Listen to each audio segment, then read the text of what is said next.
Hi hello ನಮಸ್ತೆ, ನಾನು ರಾಜು. ಅಷ್ಟೇ ನೀವು ನೋಡ್ತಿದ್ದೀರಾ centre point Kannada YouTube channel. Dharmasthala ಕೇಸ್ಗೆ ಸಂಬಂಧಪಟ್ಟಂತೆ ಇದೀಗ ಮಹತ್ವದ ಬೆಳವಣಿಗೆಯೊಂದು ಆಗಿದೆ ಎನ್ನುವಂಥ ಸ್ಫೋಟಕ ಸುದ್ದಿಯನ್ನು ಬೆಂಗಳೂರು ಪೋಸ್ಟ್ ತನ್ನ ವರದಿಯಲ್ಲಿ ಬಿತ್ತರಪಡಿಸಿದೆ. ಹಾಗಾದರೆ ಬೆಂಗಳೂರು ಪೋಸ್ಟ್ ವರದಿಯಲ್ಲಿ ಏನಿದೆ? ಅದು ಸೌಜನ್ಯ ಹೋರಾಟಗಾರರಿಗೆ ಲಾಭವಾಯಿತಾ, ನಷ್ಟವಾಯಿತಾ? ಜೊತೆಗೆ ಬಂಧನದ ಭೀತಿಯಲ್ಲಿ ಇರುವಂಥ ಸೌಜನ್ಯ ಪರ ಹೋರಾಟಗಾರರು ಕಳೆದ ಒಂದು ವಾರದ ಹಿಂದೆ FIR ಅನ್ನು ಕ್ವಾಶ್ ಮಾಡಿ ಎನ್ನುವಂಥ ಅರ್ಜಿಯನ್ನು ಕೂಡ ಹೈಕೋರ್ಟ್ನಲ್ಲಿ ಸಲ್ಲಿಸಿದರು. ಅದು ಕೂಡ ನಾಳೆ ವಿಚಾರಣೆಗೆ ಬರುತ್ತೆ. ಅದರ ಹಿನ್ನೆಲೆಯಲ್ಲಿ ಇದೀಗ ಮತ್ತೊಂದು ಮೇಜರ್ ಡೆವಲಪ್ಮೆಂಟ್ ಆಗಿದೆ.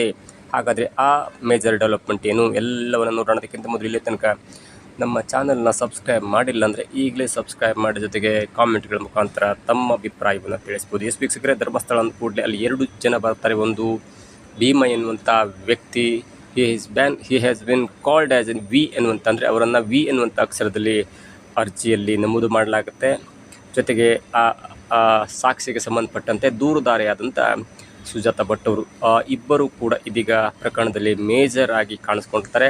ಜೊತೆಗೆ V ಎನ್ನುವಂಥ ವ್ಯಕ್ತಿ, ಅಂದರೆ ಭೀಮ ಎನ್ನುವಂಥ ವ್ಯಕ್ತಿ ಇದೀಗ ಆಗಸ್ಟ್ 22ರಂದು ಆರೋಪಿಯಾಗಿ ಶಿವಮೊಗ್ಗ ಜೈಲಿನಲ್ಲಿದ್ದಾನೆ. ಜೊತೆಗೆ ಈ ಪ್ರಕರಣ ಅಂದರೆ 39/2025 ಎನ್ನುವಂಥ ಪ್ರಕರಣ ದಾಖಲಾಗಿ ಇದೀಗ ಸರಿಸುಮಾರು 3 ರಿಂದ 4 ತಿಂಗಳು ಕಳೀತಾ ಬರುವುದರ ಹಿನ್ನೆಲೆಯಲ್ಲಿ SIT ತಂಡ ಕೂಡ ತನ್ನ ವಿಚಾರಣೆಯನ್ನು ಮುಂದುವರಿಸಿತು. ಸದ್ಯದಲ್ಲೇ ಸರ್ಕಾರಕ್ಕೆ ಒಂದು ವರದಿಯನ್ನು ಸಲ್ಲಿಸುತ್ತೆ. ಇದರ ಮಧ್ಯದಲ್ಲಿ ಸರಿಸುಮಾರು 9 ಬಾರಿ SIT ತಂಡ ನೋಟಿಸ್ ಕೊಟ್ಟು ವಿಚಾರಣೆಗೆ ಹಾಜರುಪಡಿಸಿಕೊಂಡ ನಂತರ ಸೌಜನ್ಯ ಪರ ಹೋರಾಟಗಾರರಾದಂಥ ಗಿರೀಶ್ ಮಟ್ಟಣ್ಣ, ವಿಠಲ್ ಗೌಡ, ಜಯಂತಿ ಮತ್ತು ತಿಮ್ಮರುಡ್ಡಿ ಅವರು ಈ ವಿಚಾರಣೆಯಿಂದ ಬೇಸತ್ತು ತಮ್ಮ ಮೇಲೆ ಹಾಕಿರುವಂಥ ಈ ಕೇಸನ್ನು ಅಥವಾ ತಮ್ಮನ್ನು ಪದೇ ಪದೇ ಈ ಪ್ರಕರಣದಲ್ಲಿ ವಿಚಾರಣೆಗೆ ಕರೆದು ಸುಮ್ಮನೆ 16 ಗಂಟೆ ಕೂರಿಸ್ಕೋತಾರೆ ಅನ್ನುವಂಥ ಬೇಸರಗೊಂಡಂಥ ಈ 4 ಒಂದು ಹೈಕೋರ್ಟ್ಗೆ ಒಂದು ರಿಟ್ ಪಿಟಿಷನನ್ನು ಹಾಕಿದ್ರು. ಅದೇನೆಂದರೆ ತಮ್ಮ ಮೇಲೆ ದಾಖಲಾಗಿರುವಂಥ, ತಮ್ಮ ಮೇಲೆ ಪದೇ ಪದೇ ವಿಚಾರಣೆಗೆ ಕರೀತಾ ಇದ್ದಾರೆ, ತಮ್ಮ ಮೇಲೆ FIR ಕೂಡ ಹಾಕಿದ್ದಾರೆ, ಸುಮ್ಮನೆ ಜೊತೆಗೆ ನೋಟಿಸನ್ನು ಕೊಡ್ತಾ ಇದ್ದಾರೆ. ವಿಚಾರಣೆಗೆ ಸರಿಯಾದ ಸಮಯಕ್ಕೆ ಬರಲಿಲ್ಲ ಅಂದರೆ ನಮ್ಮನ್ನು ಅರೆಸ್ಟ್ ಮಾಡ್ತಾರೆ, ಅರೆಸ್ಟ್ ಮಾಡುವುದಾಗಿ ನೋಟಿಸ್ನಲ್ಲಿ ನಮಗೆ ಒಂದು ಬೆದರಿಕೆಯನ್ನು ಹಾಕ್ತಿದೆ. ಹಾಗಾಗಿ ಈ FIR ಕ್ವಾಶ್ ಮಾಡಬೇಕು ಅಂದರೆ ತಮ್ಮ ಮೇಲೆ ಹಾಕಲಾಗಿದ್ದ ಒಂದು FIR ಕ್ವಾಶ್ ಮಾಡಬೇಕೆನ್ನುವಂಥ ಅರ್ಜಿಯನ್ನು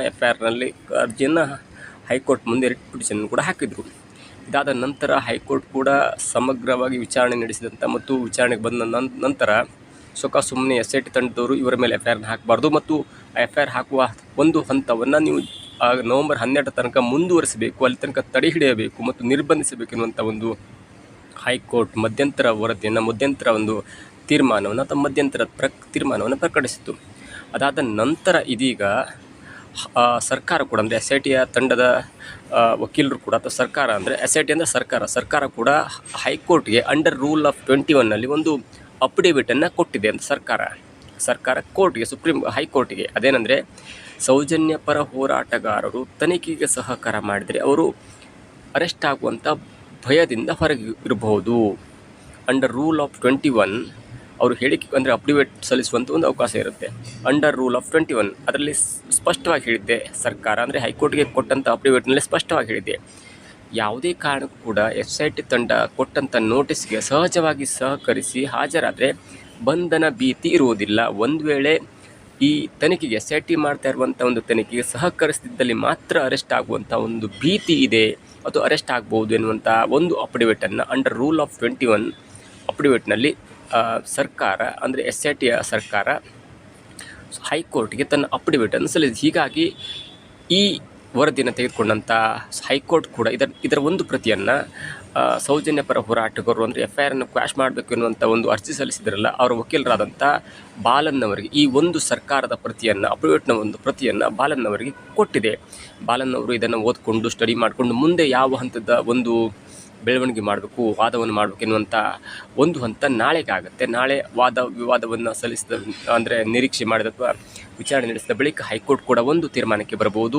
ಓಕೆ, ನೀವು FIR ಮಾಡಬೇಕಾದ್ರೆ ಅಥವಾ FIR ಮಾಡಲಿಲ್ಲ ಅಂದರೆ ನೀವು ತನಿಖೆಗೆ ಸಹಕಾರ ಮಾಡಿ ಎನ್ನುವಂಥ ಒಂದು ಆದೇಶವನ್ನು ಹೈಕೋರ್ಟ್ ಕೂಡ ಕೊಡ್ಬೋದು ಮತ್ತು ನಾಳೆ ಒಂದು ಅಂತಿಮ ತೀರ್ಮಾನವನ್ನು ಪ್ರಕಟ ಮಾಡ್ಬೋದು.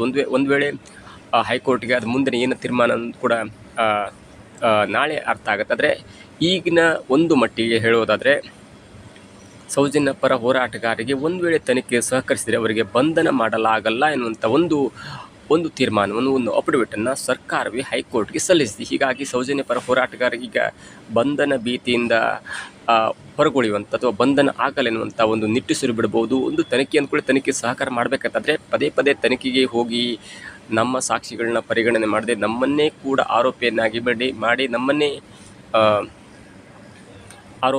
ಮಾಡಿ ನಮ್ಮನ್ನೇ ಬಂಧನ ಮಾಡುವುದಕ್ಕೆ ಹೊರಟಂಥ ಈ SIT ತಂಡದ ಧೋರಣೆ ವಿರುದ್ಧ ಈ 4 FIRನ ಕ್ವಾಶ್ ಮಾಡಬೇಕು ಎನ್ನುವಂಥ ಒಂದು ರಿಟ್ಟನ್ನು ಹೈಕೋರ್ಟಲ್ಲಿ ಹಾಕಿದರು.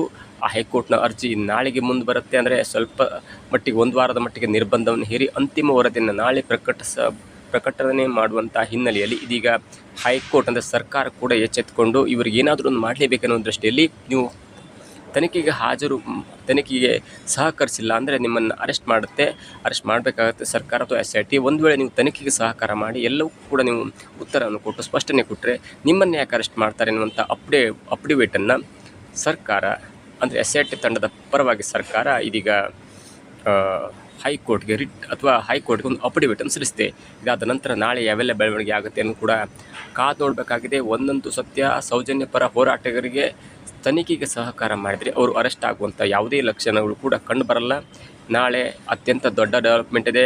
FIRನ್ನು ಕ್ವಾಶ್ ಮಾಡ್ತಾ ಅಥವಾ ನೀವು ತನಿಖೆಗೆ ಸಹಕಾರ ಮಾಡಬೇಕು, ಯಾಕಂದರೆ ಇದು SIT ತಂಡ ರಚನೆಯಾಗಿದ್ದೇ ಒಂದು ಹಂತದ ಒಂದು ತನಿಖೆಗೋಸ್ಕರ. ಜೊತೆಗೆ ಇಲ್ಲಿ ಮತ್ತೊಂದನ್ನು ಕೂಡ ಹೈಕೋರ್ಟ್ ಗೈಡ್ ಮಾಡಿದೆ. ನೀವು ಭೀಮನ ತಲೆಬುರುಡೆಯ ವಿಷಯವಾಗಿ ಅವರ ಸುತ್ತಮುತ್ತ ತನಿಖೆ ಮಾಡುವುದರ ಜೊತೆಗೆ ರಾಜ್ಯದಲ್ಲಿ ಆದಂಥ ಎಲ್ಲವೂ ಕೂಡ ನೀವು ತನಿಖೆ ಮಾಡಬೇಕು. ಅದು ಮಿಸ್ಸಿಂಗ್ ಕಂಪ್ಲೇಂಟ್ ಆಗಿರ್ಬೋದು, ದೌರ್ಜನ್ಯ ಆಗಿರ್ಬೋದು, ಅತ್ಯಾಚಾರ ಆಗಿರ್ಬೋದು, ಕೊಲೆ ಆಗಿರ್ಬೋದು, ಇವೆಲ್ಲವೂ ಕೂಡ ತನಿಖೆ ಮಾಡಬೇಕು ಅನ್ನುವಂಥ ಒಂದು ಆದೇಶವನ್ನು ಕೊಡುತ್ತಾ. ಜೊತೆಗೆ ನಾಳೆ ಏನೇನೆಲ್ಲ ಡೆವಲಪ್ಮೆಂಟ್ ಆಗುತ್ತೆ, ನಾಳೆ ಸೌಜನ್ಯ ಪರ ಹೋರಾಟಗಾರರಿಗೆ ಜಯ ಸಿಗುತ್ತಾ ಅಥವಾ ಇಲ್ಲ SIT ತಂಡ ಮಾಡುವಂಥ ಎಲ್ಲದಕ್ಕೂ ನೀವು ಸಹಕಾರ ಮಾಡಬೇಕು, ಇಲ್ಲಾಂದರೆ ಅದು SIT ತಂಡದ ಅಂತಿಮ ನಿರ್ಣಯವಾಗುತ್ತೆ ಅನ್ನುವಂಥ ಒಂದು ಅಟೋನಮಸ್ ಬಾಡಿಯಾಗಿ ಅಥವಾ ಒಂದು ಸ್ವತಂತ್ರ ಬಾಡಿಯಾಗಿ ಕೆಲಸ ಮಾಡಲಿಕ್ಕೆ SITಗೆ ಒಂದು ಪರ್ಮಿಷನ್ನ ಕೊಡುತ್ತಾ ಎಲ್ಲವೂ ಕೂಡ ಕಾದು ನೋಡಬೇಕಾಗಿದೆ. ಆದರೆ ಸರ್ಕಾರ ಇದೀಗ ತನ್ನ ಕೆಲಸವನ್ನು ಮಾಡಿದೆ, ಅಂದರೆ SIT ತನ್ನ ಕೆಲಸವನ್ನು ಮಾಡಿದೆ.